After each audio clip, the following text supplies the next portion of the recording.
is Łukasz Pawelec. SGH, how it is in English? I couldn't find it. SGH, Warsaw School of Economics. It's the stupidest name ever. I'm sorry to say. Warsaw School of Economics. Yeah, which doesn't make any sense whatsoever. Because I just on the web page there is nothing. Yeah. SGH and SGH. That, yeah, I'm not going to And the comment. title is Unbounded Itineraries of Exponential Method. The floor is yours. Thank you for having me here, and for two reasons. First of all, it's always very nice to speak here, and second, and most of all, thank you because this actually forced me to finally write the proof down properly, because the thing I'm going to talk about, I'm going to lead up obviously to that, is some joint work. And before I forget, this is with Horbaczewska and R Opoka. And I finally sat down and wrote this, so this will be coming up on our archive sometime soon. All right, so we are going to be talking about the exponential map, the exponential family. So our family, lambda obviously is 0, because then it makes no sense to ask about the dynamics, and the lambda will change during the talk. At the end, yeah, so it will change. So, so the main object we are going to talk about today is the itineraries, or they are sometimes called codes or external addresses, but I don't like this name, so I will not use this. So the idea is as follows: we divide the complex plane into strips of width 2 pi. So this is pi, this is minus pi. This is 3 pi, 5 pi, and so on. And we call these strips, this is P0, this is P1, this is P2, and down there is P minus 1, P minus 2, and so on. So we can, do I want to write the definition? Not really, no. Everyone sees the definition. So we divide this plane into strips. And because this map is 2 pi I periodic, it makes sense to ask about the trajectory of the point. So the code will say, definition, we say that the point Z has a code. I will write code because it's much shorter than itineraries, so just for safety. Has a code Cn, also Cn stands for code, when, if, f n of z belongs to p Cn. This is for every n starting at 0. So what about the boundaries of this? I was just about to say. So now, depending, this will be a common philosophy during this talk. Depending on what you want to prove, some things will be different. So what we can do, we can, for example, say that P0 and so on. P0 is just, let's go like this, that's R times the interval from minus pi to pi. So this is open and close. So we can open at the bottom, close at the top. However, sometimes we would like to close it at both lines. Then the code is not perfectly defined, so this point may have different codes. If it hits the boundary, this doesn't really matter much. In some cases, in some problems. Okay, so this is P0, and obviously we go up and down. So this is the most common way. So first thing I would like to say is that this is one of the definitions of codes, and by far not the only one. Because, well, if lambda is real and positive, then obviously the real line is preserved, which is nice. So like the middle point of this strip, of every strip, the middle line in the middle, goes to itself. So this one goes to itself. Obviously these ones go down, and this boundary, the top and bottom, go to the negative real part, negative part of the real line. So this is nice, and it is dynamically kind of stable, which is very good. Unfortunately, if lambda is not real, then this doesn't hold, obviously. So, and then again, depending on what you want to prove, there are several ways of changing this. So one way is just to ignore this and say, oh, it doesn't matter, let's just stay with this definition. The other way is to shift those strips a little bit. So we shift, so one is just stay as it is. The other is to shift them. We shift them typically so that again the middle of the strip goes to the real line. So the middle line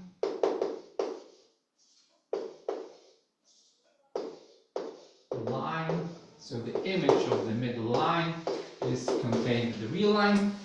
Doesn't help much, but it sometimes helps a little bit. And the third way is some dynamic coding.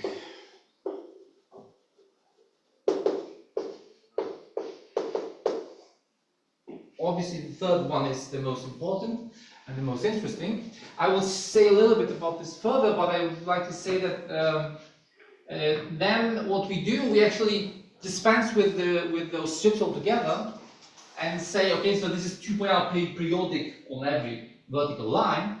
So what we could do, we could define some curve which is nice and say, assume it's nice and dynamically defined. So for example, if there's a curve gamma, which is preserved by the map, here. Typically, if there's such a curve, there's some problems at infinity, so we have to like expand it to infinity in some way. And then we say, okay, so this is our middle line or the boundary, or I'll try to.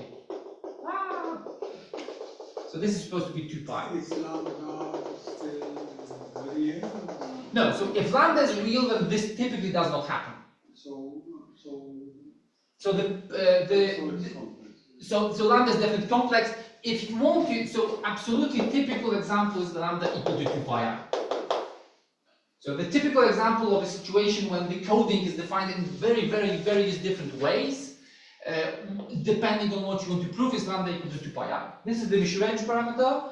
Then the Julia set is still the whole entire plane, and a lot of interesting things happen. And then I can actually try to draw this. So in this case, the dynamic coding is defined like this. So there's 0, which is uninteresting. There's 2 pi I, which is the fixed point of the map. And there's a line which kind of goes like this. I hope I got the. I might be winding the other way around. There's this curve, and then we define. Okay, so we can just cut this, and we define this neighborhood like this. So it's a nice strip around this curve. Then we do some magic here, and even more magic at minus infinity. I don't want to go into details because it's like half an hour. And I still want to talk about some other things. So what I wanted to mention is that instead of strips, we can define some coding with some curves that are dynamically defined. Is it obvious that gamma exists? Is it obvious that, could you repeat? Is it obvious that such curve gamma, which is invariant, exists? No. No, it's obvious for, okay, it's not, no, it can be proved. It can be proved. It happens. If lambda is complex, then Yes. Of course. It does for this one. So for this one, the proof is kind of easy. For other lambdas, it's not easy. I need to use this. Oops. Okay. Let's start erasing.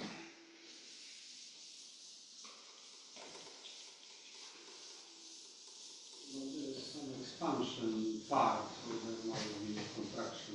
This would be the reason from at least far. Yep.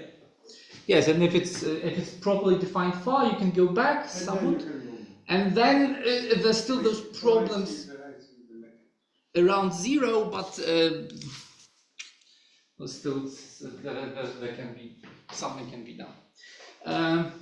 What I should mention, as long as I have this picture, is that there's also a second way of defining itineraries, which is instead of looking at the horizontal, vertical behavior. I'm going to mix horizontal and vertical a lot, I'm afraid.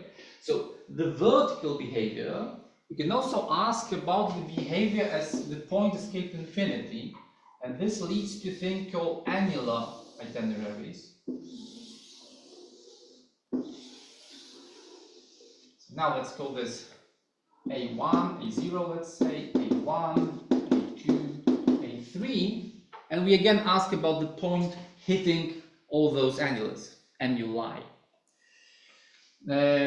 This was introduced, I think, by Rippon and Stallard in, I'm going to cheat, 2015. It was the same class of... It's very, very general. And I should have mentioned, I'm sorry to say, that this is also much more general than just the exponential map.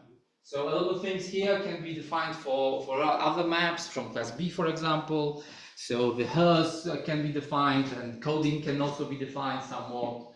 So I'm not going to be speaking about the annual itineraries, apart from one result I might want to cite. Okay, erase all of those.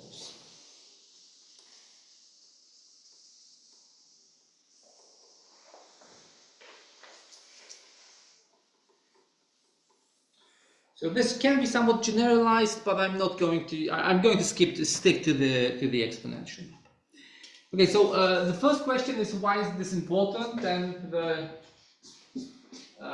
basic example, or perhaps interesting fact, is that if lambda is, for example, close to 0, lambda is, say, real, and small number 1 over e. Positive. Then the Julia set actually becomes something called the Cantor bouquet, which I can't draw for the life of me. Let's try it. Let's still try.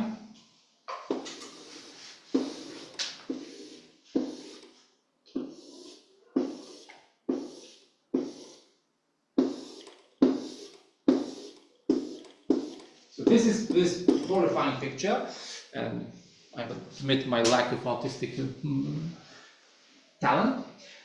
This is the Julia set, the other part is the Fatou set, called F lambda and G lambda. And then this Julia set is a topological structure called a Cantor bouquet, and it consists of curves, and actually every one of those curves has a different code. So this coding says a lot about the topological structure of the set, and also about the dynamical structure, and also about the dimension of those curves is important, or the set of those curves. We can, for example, get Kaplinska's paradox. So the question about the boundary points of those curves and the curves themselves. So this is one. Strange picture, because usually one makes folds like this. Yes. This is somehow a reversive picture, Mm-hmm. which I don't understand. Yes. So yeah, absolutely. So I wanted to draw some curves, and I just sorry. I should have probably. A lot of curves. A lot of those uncountable number of curves here. I can't count them. There is classical paper by Bob Devane and Michael Crick. Yes, it should be mentioned. Which will be mentioned in like 2 minutes. Real lambda, or they consider complex lambda? I just don't. They define itineraries. They consider also complex lambda. Complex lambda. Yeah. But itinerary is the same type as you are. Yes, absolutely. Yes. So one idea is that this coding is important for the topological structure, for the dimension, and the other reason is very, very simple. So like, having some symbolics, having some connection between the dynamics and the symbolic, the dynamics of the symbolic space is always nice. So the absolutely general question is, so take a code, any code CN, and what can we say? Say about set of points, let's call lambda Cn. So this is supposed to be the set of all points in the plane such that Z has a code Cn. So this is the absolutely general question, and this is. So we are in this case between. No. Less than 1. No. This is absolutely general. This was supposed to be a picture. So in this situation, the picture falls. Yes, I probably should say this properly. So in this situation, the Julia set dissolves into curves of different curves. Now we drop this assumption altogether. The coding makes sense, of course, because the ellipses. The question still makes sense, so we can still ask about the codes. But now the Julia set may be something completely different. For example, if lambda is equal to 1 or if lambda is equal to 2 pi I, the Julia set is the entire plane.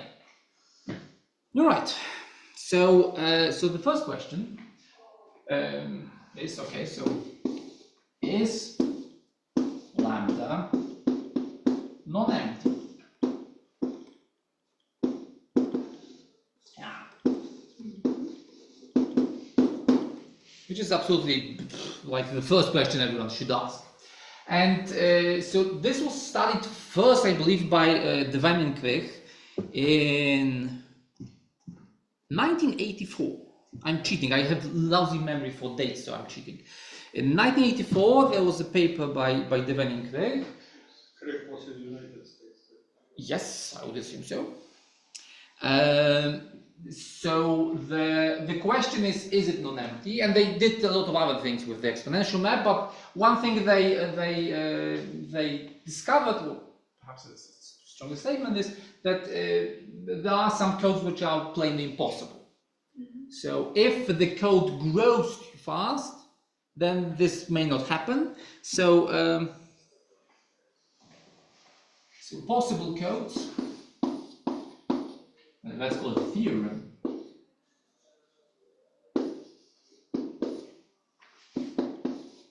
Possible codes must, they call it something, exponential growth. Must have at most exponential growth, but this exponential doesn't mean like e to z, like the iterated exponential. So so there exists an x, so possible codes mean there exists an point x such that the modulus of Cn is multiplied by 2 pi is less than f j of x, where f of x is just the exponential.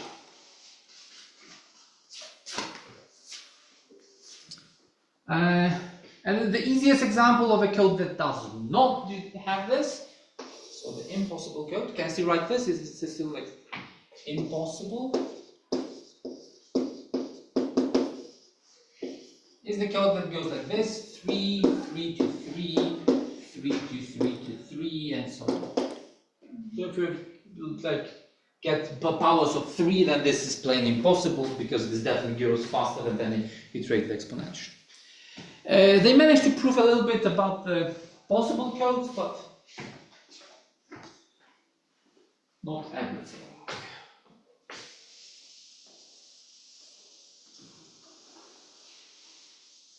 The mechanism about this is that one could expect this given code curve, but if the code is very fast, then when you construct this curve, the curve occurs to be very close to infinity, and in fact, it is eaten by the infinity, this curve. If you take primaries, and intersection, it is only infinity. All right, so we have this set, and like the entire rest of this talk is this set. We are going to discuss this set. So it can be empty if the growth is too fast. It will be non-empty for many examples. And so now the questions. So question number one: what is the dynamics of points on this set? What is the dynamics on this set? The dynamics is rather simple. So there are three possible cases. Case number one. So Z can just go to infinity. No, I cannot. I'm probably going to drop lambda at that center.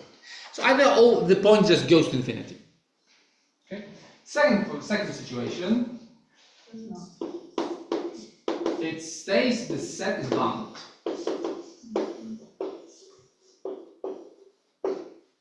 And the third case will have everything in between, so the f and lambda is unbounded,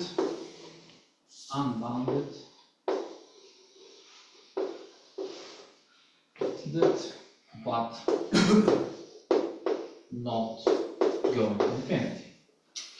All right. So the cases are rather obvious, and. Well, all right, so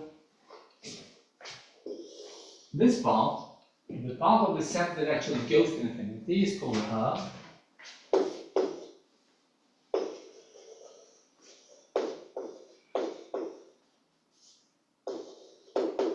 And it was proved, again, I need to check the year, in 1988. Sorry? What about the end? No, that's like. You don't.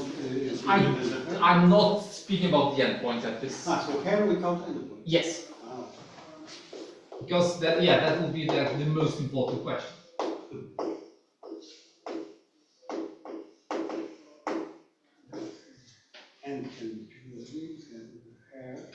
So if the code is bounded, bounded code means it cannot go to infinity, then obviously the okay, I haven't said what it is yet, so let's say it. So it was proved in 1988 by Diana da Silva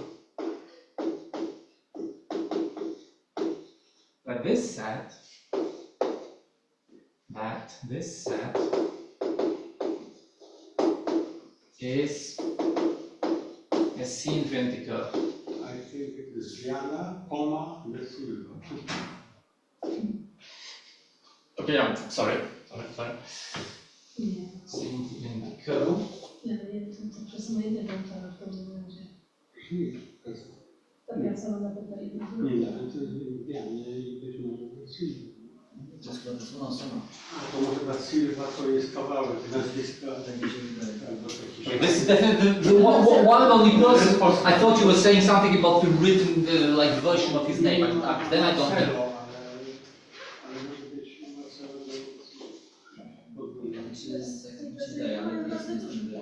Nie, bo oni mają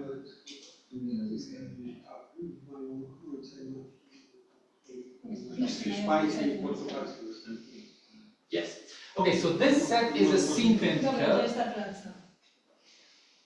It's Marcelo Diana da Silva. No commas. Okay. Very good. All right. So he managed to prove that this set is actually a C-infinity curve. He gave a full description of the situation. So he actually proved that this is more or less if and only if. So if this holds, then the code then this set is non-empty, and if it doesn't, then the set is empty. So this was proved by the Silva, and he also proved that this is a very nice, very smooth curve. He didn't prove it's analytic, and as far as I know, it's still an open question: is this curve analytic? And like nobody knows how to start this. What was the question? Is the her analytic?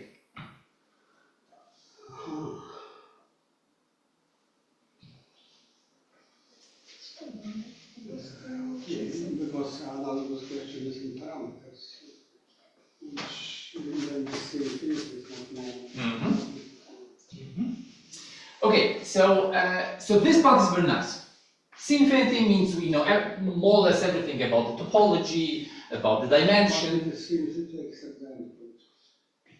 Yes. Where it is So formally he proved that this is C infinity far to the right. So there is a part of the plane. So the part of the curve that stays far to the right and goes to infinity, this is C infinity. We can obviously pull this back and get some part of the curve, but whatever happens here, we don't know. This is really very interesting phenomenon because one probably takes preimages, and it is not hyperbolic in the sense in one dimension explaining complicated. If it were hyperbolic like this, then preimages become flatter and flatter, and it is smooth. But this is conformal, so it's different way. Yes, and also if we are saying about smoothness, I wasn't planning to, so this flat and flatter may not happen. So there is an example by Patrick Condor of a map. It's not the exponential map, it's exponential light map, which actually, if we pull this back, it becomes more and more jagged, like it goes like this, and it's nowhere differential. Okay, conformal, but hyperbolic S is hyperbolic inverted. All right, so this set is very well known at this point. So this set, well, it depends. So if lambda is such that there is, for example, a sink in our plane, then this set is kind of not interesting because it's more or less the same. And so let's stay for a moment. So if, for example, lambda is bigger than 1 over e, then the here F and lambda, where is the argument? The whole family is bounded? No. This is On the lambda. You just distinguish these points. I take a trajectory of the point. So you distinguish here a class of points? Yep. So I divide this set lambda into 3 subsets. So I should have written this down, 3 subsets. It's lambda Cn, yes? Yeah. Lambda. Subsets of lambda Cn. There's the going to infinity subset, the unbounded subset, and the bounded subset. And this subset is a nice curve. This subset, if for example lambda is bigger than 1 over e, then this has at most 1 point. At most 1 point. I should write at most, in full generality, at most 2 points.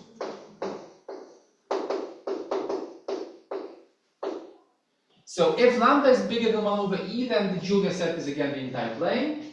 And then for a given code, one given code, there may be at most 1 point which has bounded trajectory, except for one situation when the code ends in all zeros. But 1 point which is not the end point of the pair? It will be the end point. It will ask because it will be the end point of the endpoints. Yes. Yes. So now if the code, okay, I should say it properly. If the code is bounded, then this bounded point will be the endpoint of this. If the code is unbounded, then this is empty. Obviously, if the code is unbounded, then this may not happen or whatever. This works. And if the code is bounded and this happens, this can be generalized. I'm not going to write the most general statement. Then this is very, very small, so it has at most 1 point or 2 points if the code is like C1, C2, and at some point Cn, and then it's all zeros. If it ends at all zeros, then there are actually 2 points because then there's a symmetry to the top of and to the bottom of the real line, and this leads to 2 repelling fixed points in this strip of all zeros. So again, this set is more or less not interesting. So the only interesting set is this one.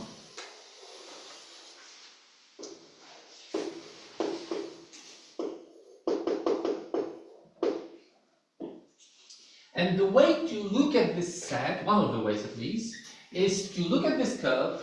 And again, we already spoke about this. So this is a nice curve near infinity, but we can pull this back and pull this back, and then this, together with this, is the accumulation set of this curve. And this curve might just behave normally and accumulate to one point, which is nice. This is just the endpoint, or it may not. Or it may do something strange. And it has been proven by Devaney first that this accumulation set may be very strange indeed.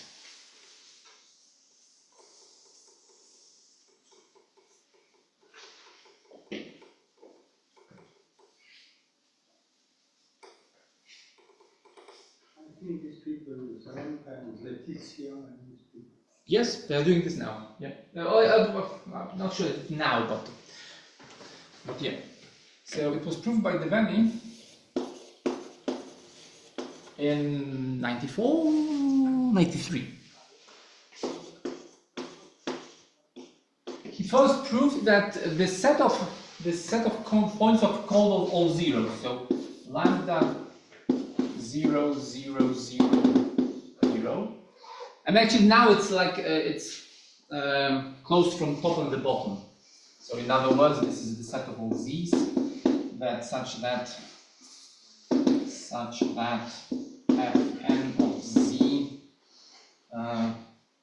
the imaginary part of fn of z is between minus pi and pi. So now this is closed from top and the bottom because it's slightly easier this way. So he proved that this, if we add a countable set of points, so that this will be a countable compactification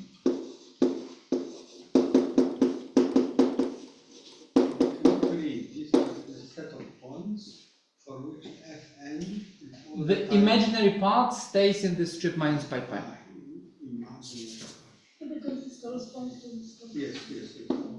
So this is Same P. with this of the strip. Well, this is P0, but the P0 is closed from top and the bottom. There, I just couldn't take this imaginary. Sorry. So the set of points, together with a countable set of points which compactify the set, and this point is actually a strange topological thing. Oh, strange for me. This becomes an indecomposable continuum.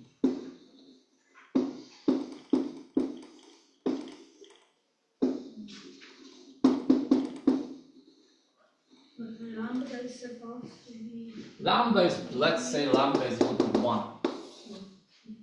It is more general, but only slightly. So this actually works for lambda bigger than 1 over e. Again. Okay, so just for completeness, I'm going to define this. So a continuum is obviously continuum is compact and connected.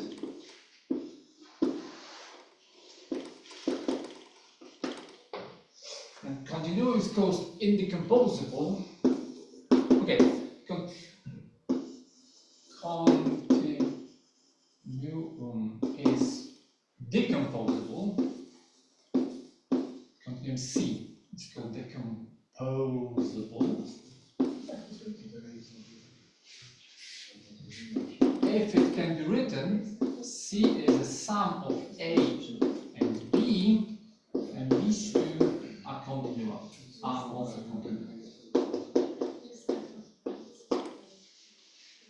So it can be written as the sum of two or a.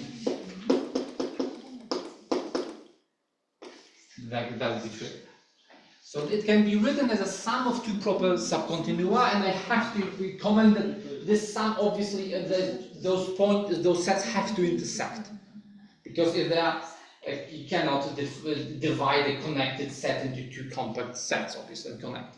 This cannot work. So trivial example is this: a line is decomposable because you can define like this is A, this is B, and we've managed to decompose the line. And here is in yeah. remarks indeed. The Emperor has a paper Yeah.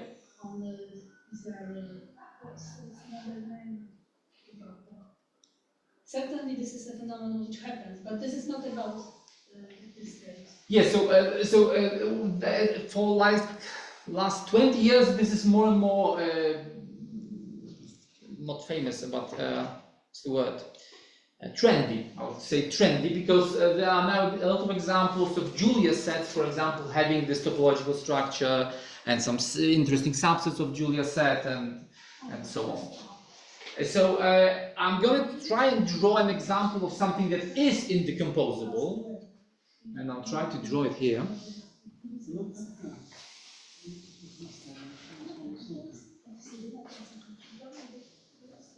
I need to draw the Cantor set.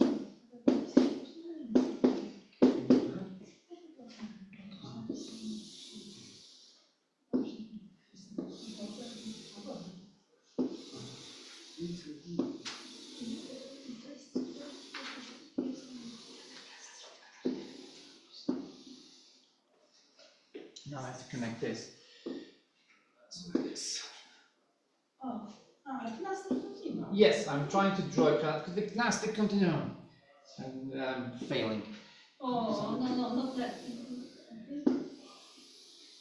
Because there's way too many lines here. Okay, so this connects to this one.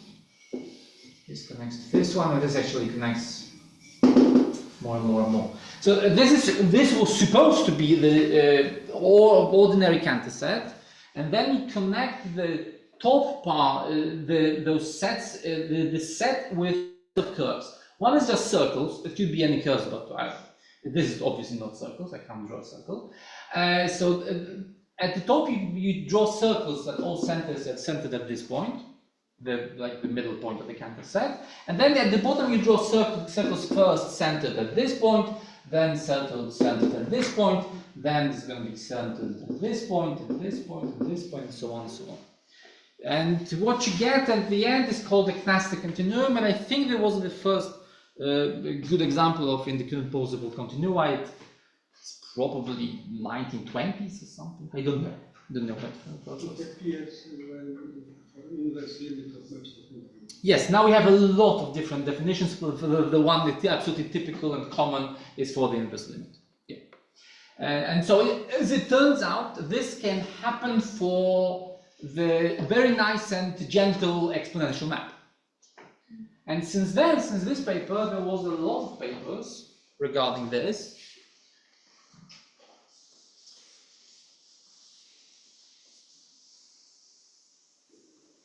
So let me mention a few. There's a paper. Now I'm going to really cheat because I don't remember the dates. There's a paper by Deveni and Scharke from 2002.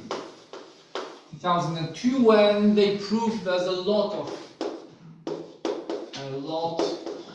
codes become in the composable continua.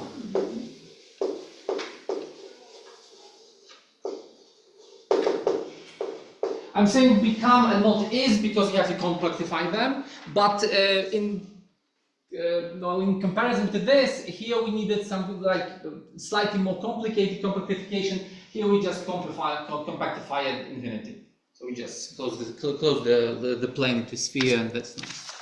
So this is for lambda, again real, we get 1 over E, and then there are some examples by Deveni, Harke, and I think it's Rocha, I'm not sure about the pronunciation, Monica Morena, where they prove, they show indecomposable continua for lambda equal to 2 pi I actually. So they take the Mishurevich parameter and they show that also some indecomposable continua might happen. And actually they do this for this non-typical coding. So they don't take the strips, but they define those dynamical lines. And there's also a paper by Lasse Lempe from 2006, where he proves that for some other complex, for lambda complex, but kind of escaping fast, that's right, escaping fast to infinity, then there are also indecomposable continua, more.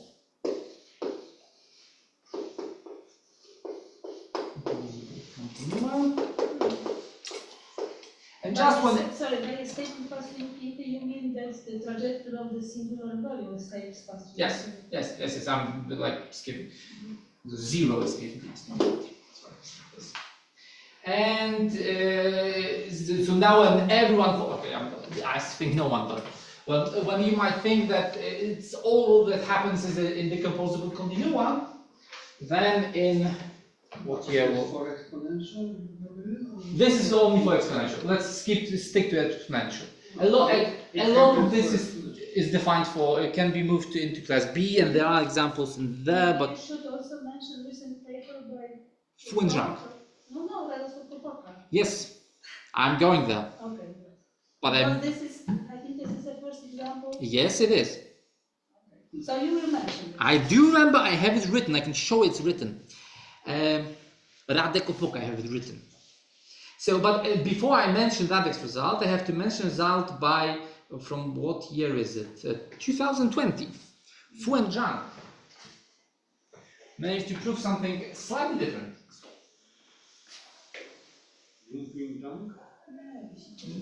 No. Song Zhang. Was student of Samba, he was very but he worked with knowledge.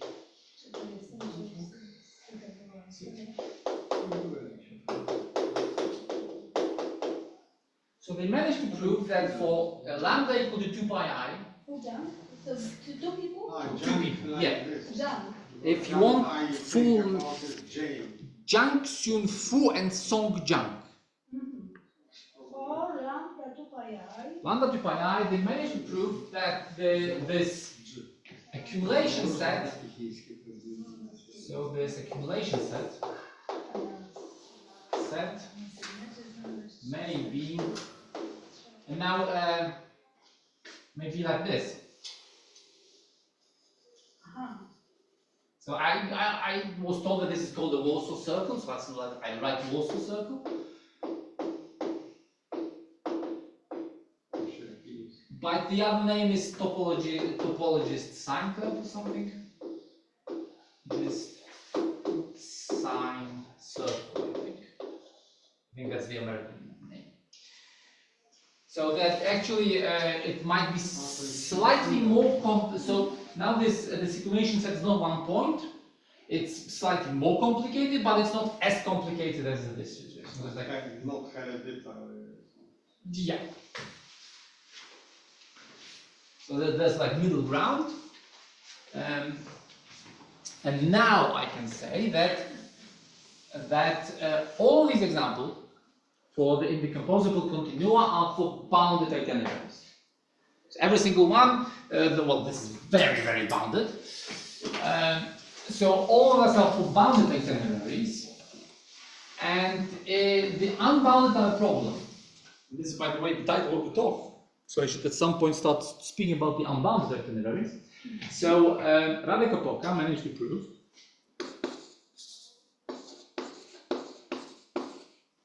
and I should write 2025, I believe, because it is an archive, but it's not published yet, as far as I know. Perhaps 2024. I have 2024, so that's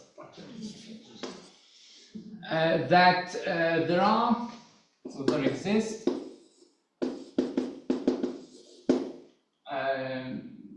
indecomposable continua with unbounded codes.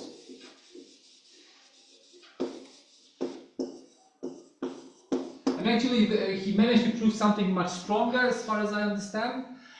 So that whatever unbounded sequence you take, if you add some zeros into the mix, into this code, you can always give an indecomposable continuum. No, indefinitely infinite. So if you take a sequence, let's say C1, C2, C3, C4, and so on, and you space it with zeros, you take Cn, then some number of zeros. This is 0 and 1 means C2, 0 and 2, and so on. Then this can be done in such a way that this becomes an indecomposable continuum. And this is actually the first result regarding those topology that actually works for unbounded itineraries.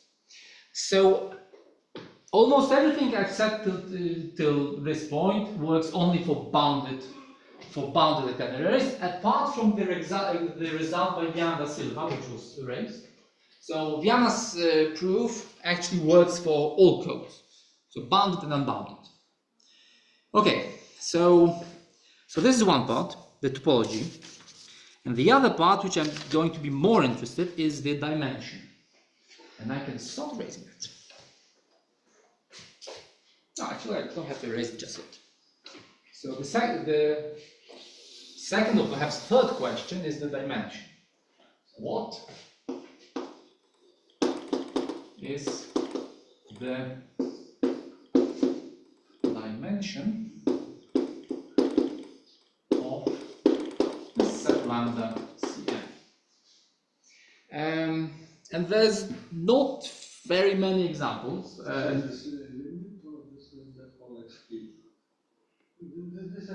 Which one? Previous definition. This is the previous. So this is the whole set. The whole set. Yeah.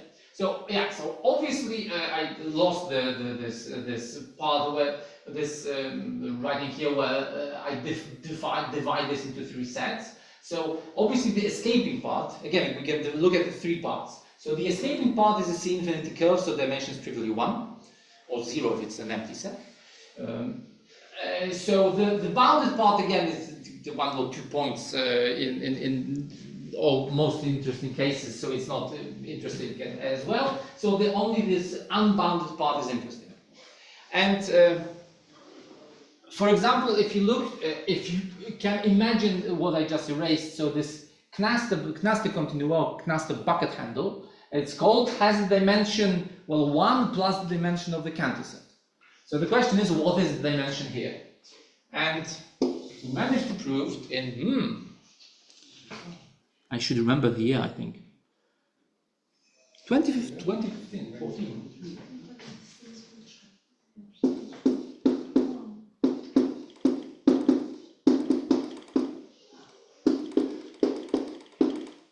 So we managed to prove with Annes Dunik in 2014, I have to check this, sorry, that actually this set, so if a code is bounded,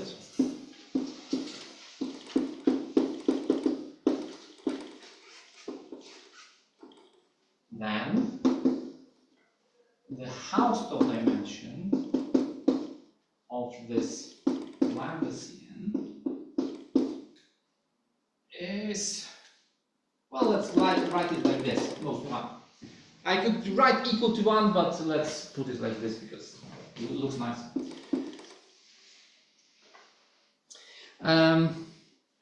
Actually, we managed to prove a little bit stronger result. So we don't have to assume the code is bound. If for fast escaping for lambda such that 0 is fast escaping.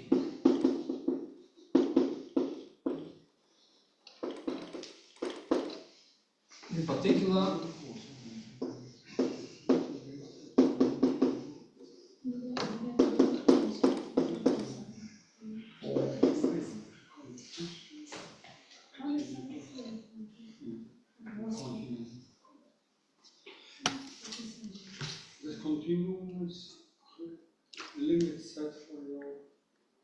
Of course, so the natural question is this one dimension or hyperbolic dimension?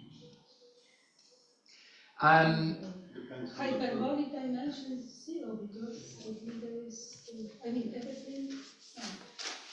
There's a question about the packing dimension. Packing is like dimension. No, not necessarily, but bigger than hyperbolic. Usually.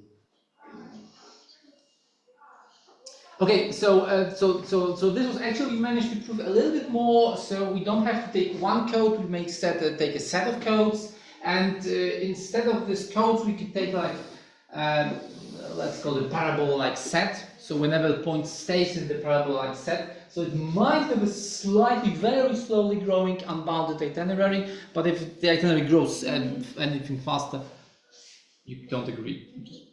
Yes, because it looks that you are looking at the trajectory. Okay, that's better. So if a point stays in a set that looks like this, well, this is more or less a parabola, then the dimension will be still 1. But this is only for fast escaping trajectory of 0, so you may think about lambda bigger than 1 over e. So for example, we have no idea, at least I have no idea, what happens for lambda equal to 2 pi I, which looks like a very, very interesting situation because it leads to all those examples. So in particular, we managed to prove that for the code staying at the P0 or for those in the composable continua given by the Van-Harke, and for those continua given by Lemper, the Hausdorff dimension is still 1. So it's like this, obviously the smallest possible because, well, it's obviously the smallest possible because it contains a curve.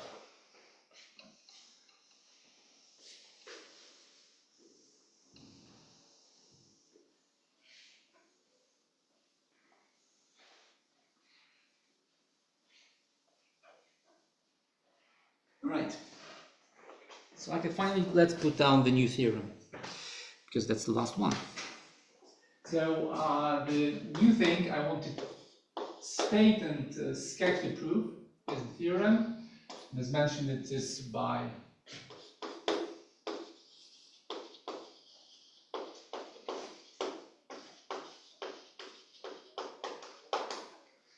and it states the following: if lambda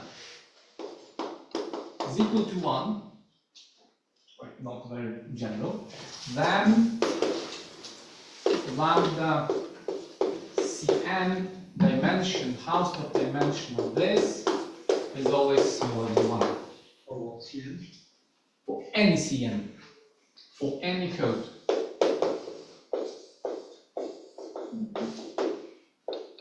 And so first of all, now I can't write equal because then some of the codes for this might be empty, and I don't want to write like if it's not empty because then it's silly. And second of all, I have to comment. Okay, so we have the proof actually for lambda, only for lambda equal 1, because of some technical difficulties. There's a calculation about at one point, so you actually prove this for lambda equal 1. I am absolutely certain this has to work for lambda bigger than 1 over e, but there's a computation, and I kind of don't want to write this computation one more time in the more general case. But I don't know what happens again for lambda equals to 2 pi I. This is again the Mishevich parameter when this is the behavior is different. Can you see? Should I turn on the light? Probably should. Better? And I don't know what happens for fast escaping because then this computation is even more complicated. So I can say that this works for lambda equal to 1 over. Well, sorry, equal to 1. So if you take just the e to z. Okay, I'll give you some ideas of the proof in the last. Well, I have half an hour. I don't think I want to use all half an hour. Ideas.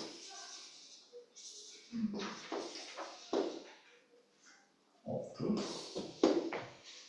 All right, so just as Gallia, we have to divide this plane into 3 parts. There's the far right.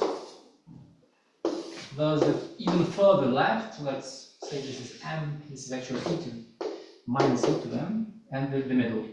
So let's say this is part 1, this is part 2, and this is part 3. Any political statements about far right and far left I do not want to make.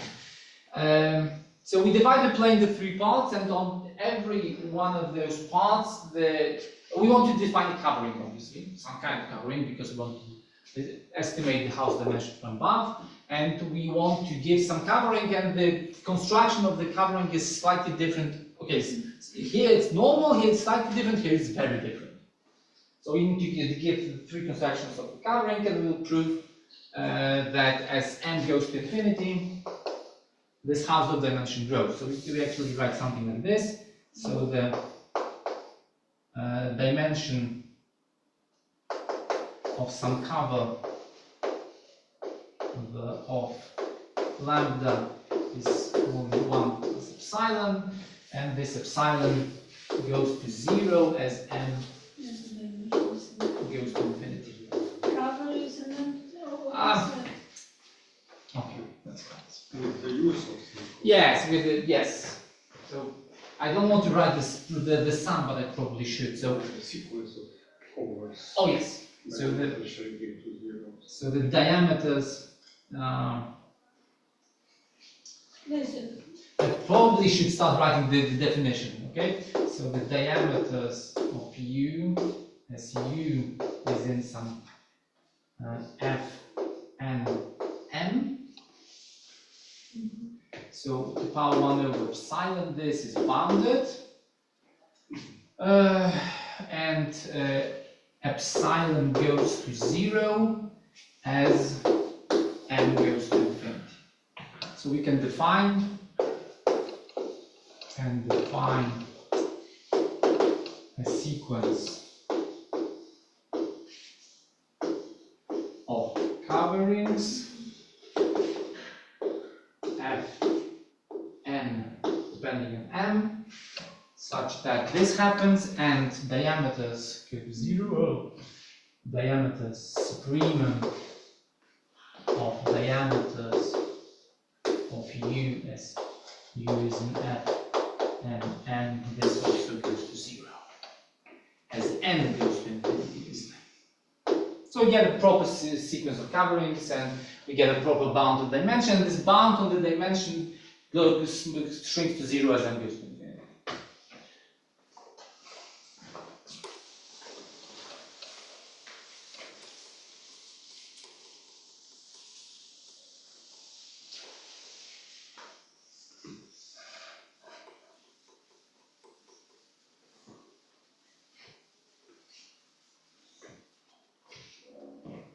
Okay, so how we define this covering first in part 1. So we are far to the right. And I should mention at this point that the construction in this number 1 part and number 2 part, this was already done by us in our previous paper in 2014. So the actually new part, the interesting part, is what happens here. So how to fight this one, right? And Professor Zdunek and myself. Something wrong? The assumptions were different. Yes. Well, the code was bounded for starters. I should say it like this. So the idea for part 1 and idea for part 2 comes from the previous paper, but the part 3 is definitely different, and we did not have anything to do with this part in this previous paper, because this is, if the code is bounded, that this doesn't matter at all. And I will show you why it doesn't matter. Okay, so part 1. So we want to define the cover. So let's first, so f is 0. So m is fixed. I'm going to fix m. I'm not going to use b using m. I'm not going to move m at any point now. So the first sequence of covers is just rectangles. Try to draw something. So this is this m line, and now we define divide this world into rectangles. They all have length 1 and height 2 pi. So we divide the world into rectangles. And now, what's the image of, let's call this rectangle R. Let's call it RK, for example, and here's k plus 1. So what's the image of RK? Now the image of RK is obviously a huge annulus. M is big, remember? This is a huge annulus. Well, this is e to k, this is e to k plus 1. And we want to define the second of the first order, if this is 0, then this is first order covering. And now remember that we have a fixed code, which is very, very important, because without having a fixed code, we can prove nothing. So we have a fixed code. So at this point, we look at C0, so our sequence C0, C1, C2, and so on. So C0 means we are in some strip PC0. We don't care about anything else. And in the next step, we are at PC1, which is somewhere. It can be here, PC1, or it can be here. Might also happen, or it can be here. Obviously, this is the nicest part because, like I said, it's empty, so we don't care about anything. And it might happen, this might happen, or this might happen. But what we can say is that this is huge. So if we cover all the rest into rectangles, or even if it's here, I'm not actually going to cover this with rectangles, but with something smaller, but never mind for a moment. And if we fix this PC1, the PC1 is fixed, it's either this or this or this, it's not all of them, then we can pull this back, and I'll try to pull this back by the map. And then we get that this is some very, very small sets. And this basically means that the dimension is 1, if we are here. So this gives... Take this in the middle, yes? Well, there's nothing here, obviously. Yeah, but this, not the top. Yeah, so if PC1 is here, we take these ones and these ones. Yeah. If PC1 is here, then we take all the strip, including the ones in the middle. Yeah, but don't just Okay. Okay, so we get very, very small, and if you write down the definition of the Hausdorff set, the Hausdorff measure, I'm cheating something? Not yet.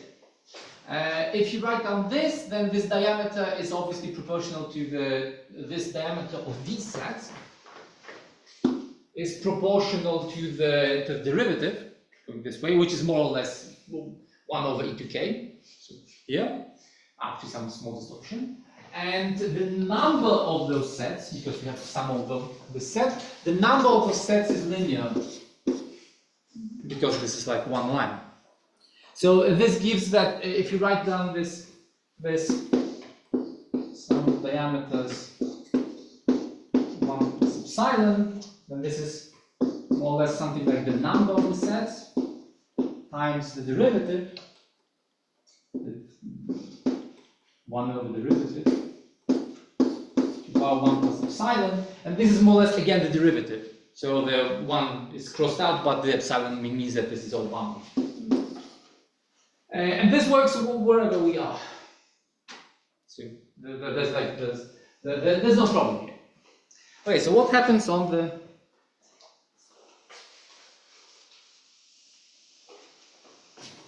time? Oh. Why are you raising this? Because I'm stupid was the most common answer. Because I wanted to leave that, but it's too late. So this was part 1. Yes. Obviously, I want to comment on part 1 mood for a moment. So this is the first step. And if we knew, for example, that the point stayed on the right forever, then what would happen? We could pull this construction back at every single step. So this goes here, and obviously in these rectangles, they are far to the right. This is e to k, so this is obviously further.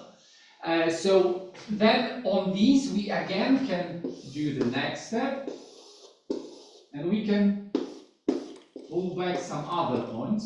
So we get here small subsets, and we can pull those small subsets into our smaller subsets. So this gives us the count. Okay, obviously this doesn't work that easily, because what happens if we go here?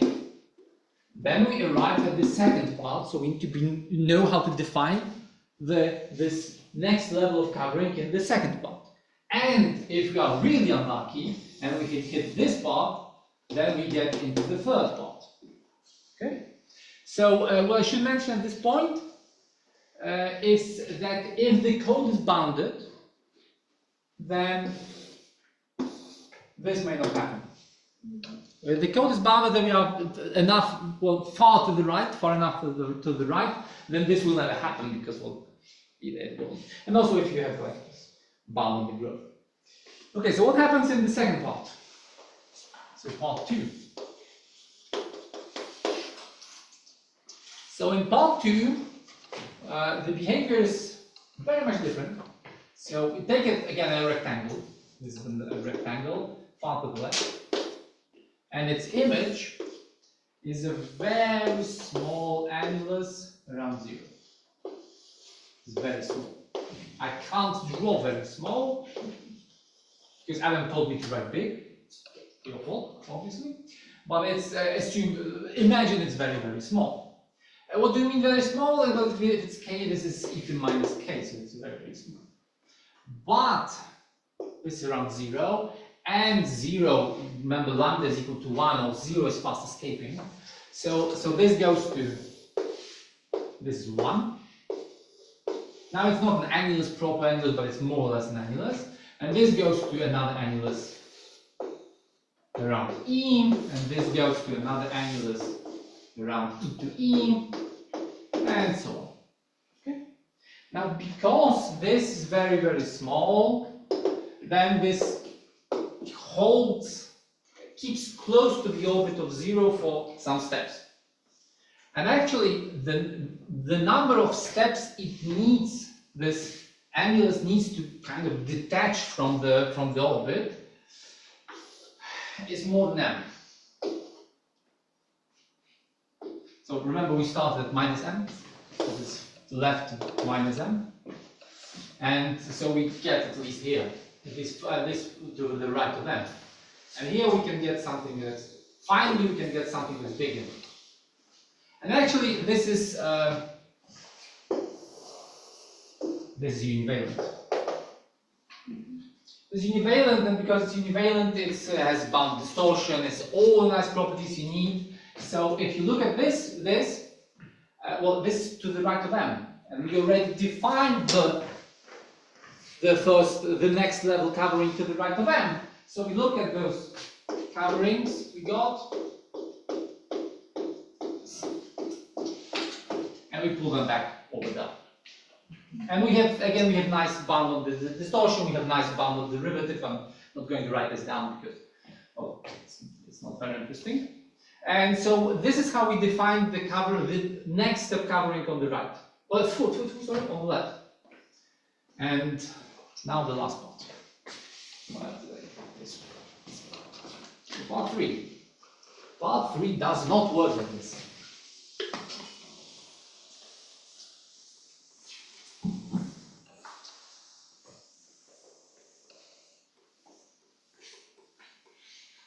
Let's draw part 3.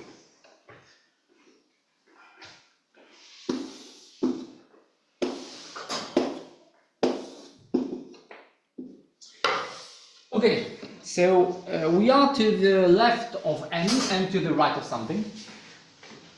So if we are to the left of m, then at the next step we are in a ball of radius e to n. This is not in scale, I'm sorry to say. Has everyone escaped? Everyone escaped, I assume, which was a smart thing to do, obviously. On the contrary. On the contrary, I escaped from everyone. Okay, I escaped from everyone. Okay, that still works. Okay, so if we are to the left of M, we are at next step we are in this ball. So if we are in this ball, so let's define the ball. And if Z is in this set, then if we want to exit this ball, we have to exit via this spot. So this is the, let's go exit.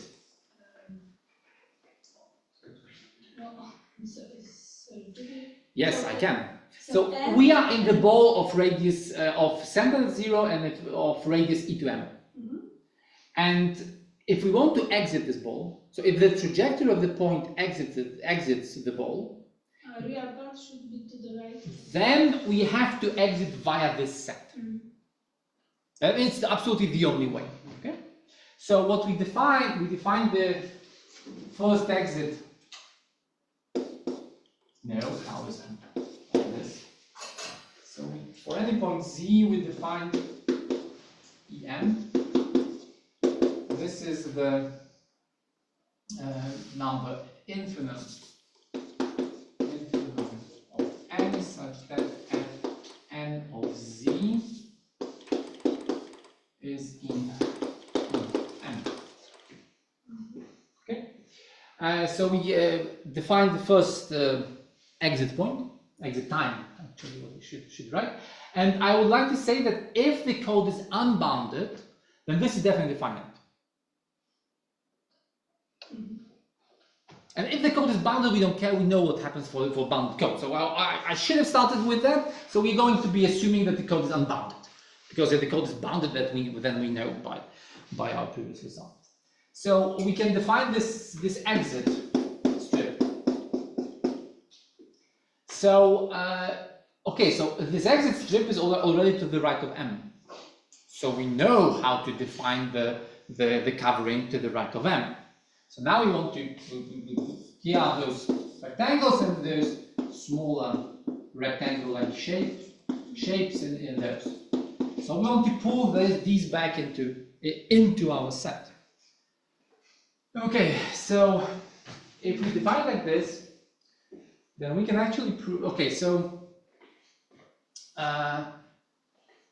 let's look at the set of points that tau is equal to 1. What is the set of points that the escape time is equal to 1? Well, it looks more or less like this. Again, this is definitely not in scale. So this is, let's define them. So define a set. I don't remember what letter we used for that. Wasn't this E for it? Do you remember? Okay, it doesn't matter. Let's call it Z. No, Z is the loose. W. Wn is the set of points Z such that tau of Z is equal to n. So we divide this ball into sets where the escape time is exactly n. And these sets look like, well, this is W1, there's some W2 and some other sets. In particular, there's an escaping, there's a repelling point here, which will have like infinite number of those W's just gathering around it. Because it's a repelling point. There's another repelling point here, the picture is much more complicated. Okay, so what we want to do, we want to use those Wn's as a base for our covering. So what we can prove actually is that we take, instead of Wn's, we take and now I remember where we use that U. So U and T are the, what's the name? Connected components. Connected components of Wn. So we first we divide this ball into sets of fixed escape rate. Then we divide that into connected components. And actually, which is magical, but I'm not going to say this because I'm running out of time, there's a finite bound on those.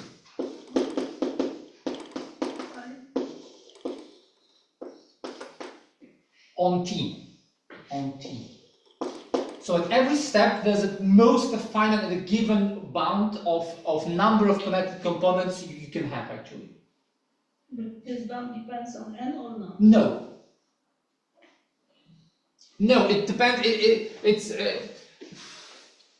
so I can say one word, but I hope I don't make a mess of it. So those components can disconnect in two ways. One is they can disconnect by the previous sets. They can get disconnected by the previous sets. So one can imagine a picture like this: W1, W2, and W3 is somehow here. And this can happen, but this can happen once, actually. So this set cannot again be disjoint. Or the other situation is when the set, so this one situation, and the other situation is when you hit the real line. So if your set W, say n, hits the real line, then you can have like two of those. Wn plus 1, Wn plus 1. Because remember that we have a fixed code. So those escaping points also always have to stick to one coding, but they can dissolve into two.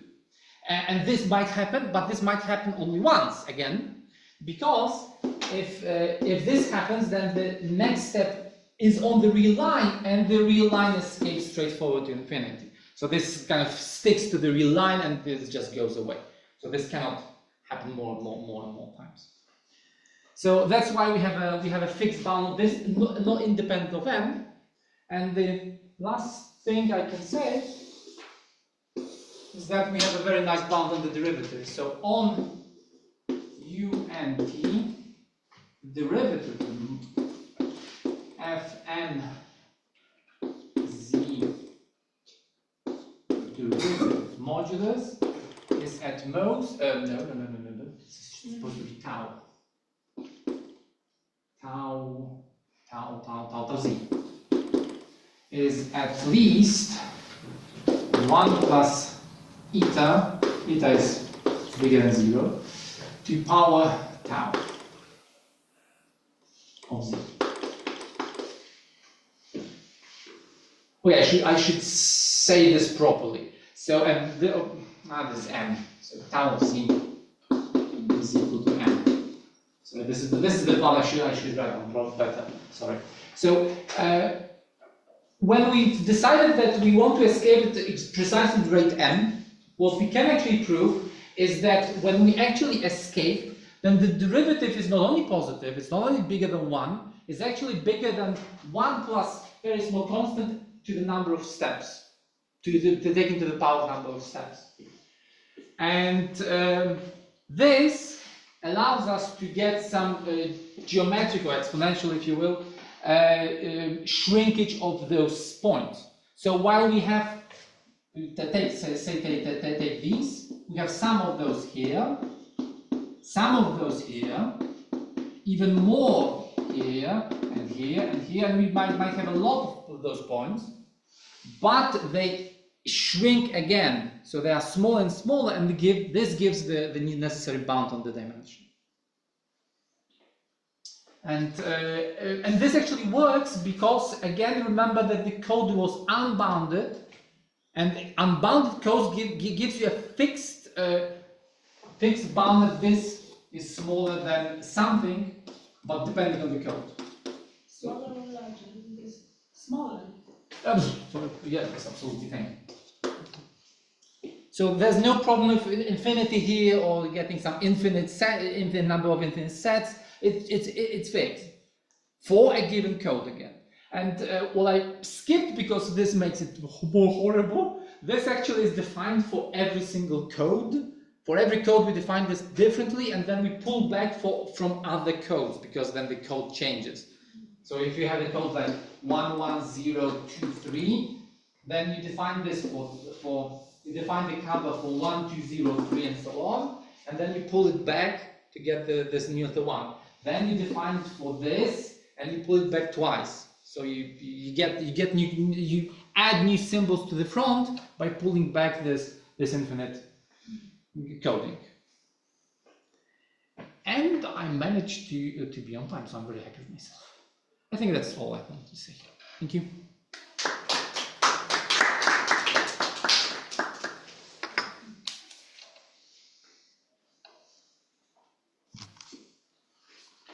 Questions?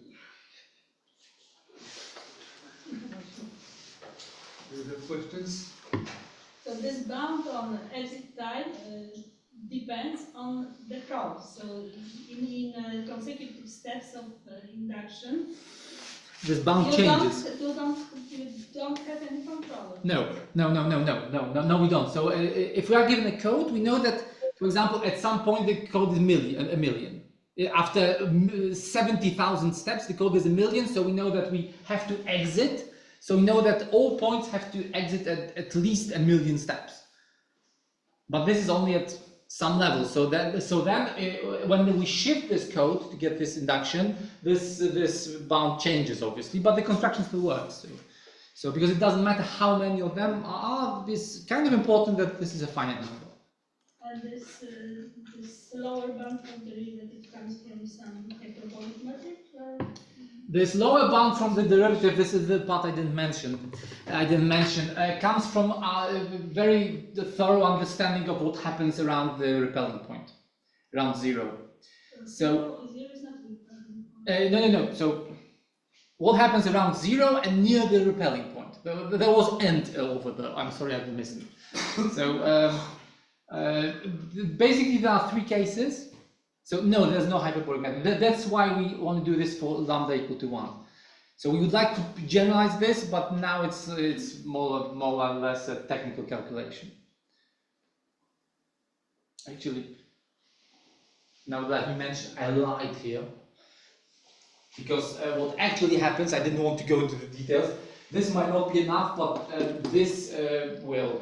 So what actually happens is, so for some points we use this, and for some point we have to add one more step. Like, there's a lot of technical difficulties here.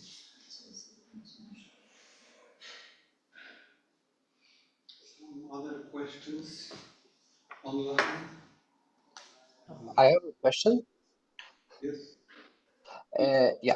Łukasz, thanks for the nice talk. I have two short questions. Maybe the first one is that, do you think your dimension theorem would be sort of generalizable when you have class B and some good lower estimates on the derivatives? So the answer is, there are some. So the answer is yes, I think so. So that's the best answer I can obviously give.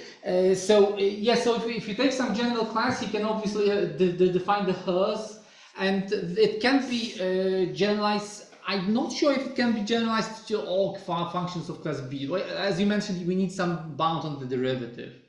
And also, if you try to generalize further than class B, then it all fails, because I think there's example. Whose example is it? I don't remember. I don't want to lie. Of a Her that has a Hausdorff dimension 2. So if you try to generalize it too far, you'll just everything breaks. You have a second question. So a little bit about this definition of this set lambda with index of code. So somehow I'm a bit confused, because in principle it also contains like a part of the corresponding hair near infinity, right? Having corresponded to this code, but it does not contain the whole hair, which would be sort of nice to have. Maybe is there any way to like maybe correct this definition to make this lambda with the code contains the whole hair with the code?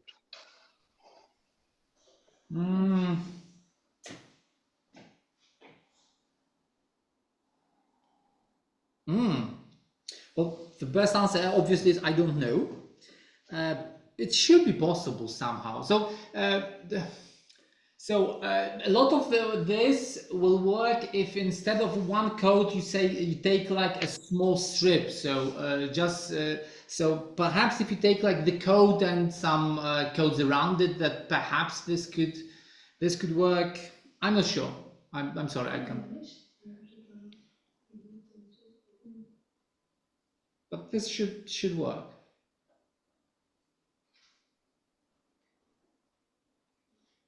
I don't think Kostya is happy with my answer. I'm sorry. Okay. Thank you. Thanks. Just curious. Maybe Yeah. maybe you haven't thought about it. Yeah. Yep, I would love it. Okay, thank you. Thank you.